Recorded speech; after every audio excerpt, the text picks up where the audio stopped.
గా స్వామీజీ తన సైట్ లో గంజాయి పెంచడం అనేది బయటపడింది. ఇది సెక్షన్ 20 ఆఫ్ NDPS యాక్ట్ కింద స్ట్రిక్ట్లీ ఇల్లీగల్ అండ్ క్వాంటిటీని బేస్ చేసుకొని పనిష్మెంట్ అనేది మారుతుంది. ఒకవేళ కమర్షియల్ క్వాంటిటీలో దొరికితే 10 to 20 years jail plus heavy fines పడతాయి. బెయిల్ రావడం అనేది కూడా చాలా కష్టం. కోర్టుకి ఆయుర్వేదం కోసం, పూజ కోసం ఇలాంటి రీజన్స్ ఏం చెప్పినా యాక్సెప్ట్ చేయడమో లేకపోతే అది లీగలైజ్ అవ్వడమో జరగదు.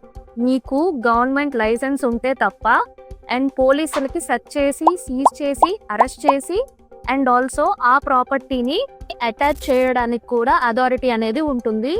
లా అందరికీ సమానమే, స్వామీజీ అయినా కామన్ మ్యాన్ అయినా. NDPS act doesn't show any mercy. NDPS act is one of the harshest criminal laws in India.